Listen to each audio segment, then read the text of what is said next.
Oh boy, where is Hunter? Hunter is still, in all kinds of trouble. Well, at least he was, but he got away with it. Has a habit of getting away with things. You heard about the gun situation? All right, had a gun, had a fight with his girlfriend or wife. They lost the gun. Anyway, how he got the gun is very, very interesting. This happened all the way back in 2018. We're only finding out about it now, go figure, not during the campaign. I want to bring in Kylee Zempel. She is the assistant editor of the Federalist. Welcome, Kylee. So first things first, Hunter Biden bought a gun when? Do you know? This was in October of 2018.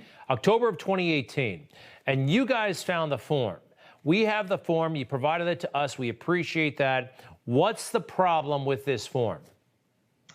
Well, we don't know for sure whether Hunter Biden lied on this form, but we have reason to believe that he did. One of the questions on the form was whether or not he was the user of or addicted to a list of illicit substances.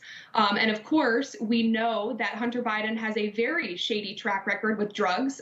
It ruined his marriage. It got him discharged from the military. He wound up in rehab a handful of times. He's about to release a memoir about his drug battle next month. And probably most damning is a story that came from late 2018, which, if you look at the date on the form, he acquired the gun in October of 2018, so late 2018. And that story is about Hunter Biden being suspected of smoking cocaine in a VIP room of a strip club that he frequented in Washington, D.C. So we have strong reason to believe that he lied on this form, even though we cannot prove it yet. And the law enforcement did not do their due diligence of checking this form, apparently. And by the way, I guess there's a penalty involved. This is a federal form that he checked, no, or was it a state form? It looked like a federal form, right? This is a federal form under the ATF, which falls under the DOJ, and it's a felony for lying on it. Does anybody ever get prosecuted for that? It's against the law. That's bad. But is it one of those things they just blow off, or is it something they're pretty serious about? It's fairly rare that people get prosecuted for it, but it is a felony. And actually, you raise an interesting point. The timing of this is particularly strange because Biden is currently picking a nominee to head up the Bureau of Alcohol, Tobacco, and Firearms, which is the ATF, which holds the form that Hunter Biden filled out. So this story gives a real opportunity to Republican senators who will be able to ask the nominee questions about this. And they really should hold the nominee's feet to the fire and see, will this individual commit to investigating Hunter Biden to see if he did, in fact, lie on this form. This well-connected individual has gotten away with a lot of things in the past, and this could this be the one that trips him up? It would be a real opportunity for the GOP to step in and ask those questions. And forgive me, but there's a reason why a question is like, they have that question on the form. It's not good for a drug addict, sorry, to have a gun. And once he was in possession of this gun, there was an incident with his, I can't tell if it was his wife or his brother's wife, but they had an argument. She took the gun, and this is according to Politico, and threw it in a trash bin. The gun was lost for a while, then returned. And then the Secret Service showed up somehow. That's right. There were all kinds of interesting ins and outs of this story.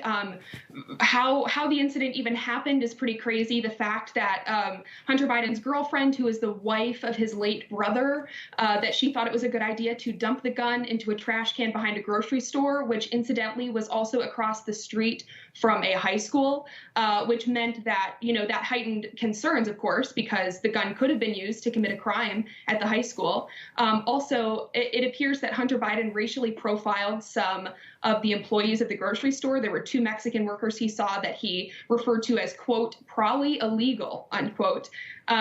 And then the Secret Service did show up at the gun store where Hunter Biden purchased the gun, and they asked for this form that he filled out, and the gun owner had the good sense not to turn over those forms, but instead to keep them under the purview of the ATF. So, by the way, this would have been great to know during the campaign. Why is it coming out just now? Well, we saw that the other bombshell Hunter Biden report came out right before the election, and that didn't seem to change things because big tech and the Democratic-run media had their hands in it and decided to do their best to censor the story. So I don't know that it would have changed much had this story come out before the election.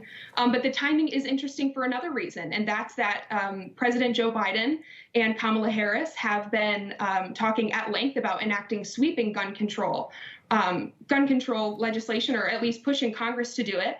And both of them have committed in the past to doing it by executive order if Congress doesn't do their bidding.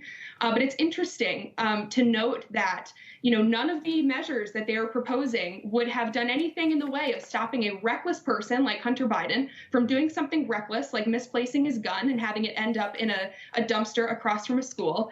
A .38 revolver is not an assault weapon, although it's worth noting that neither are semi-automatic weapons, which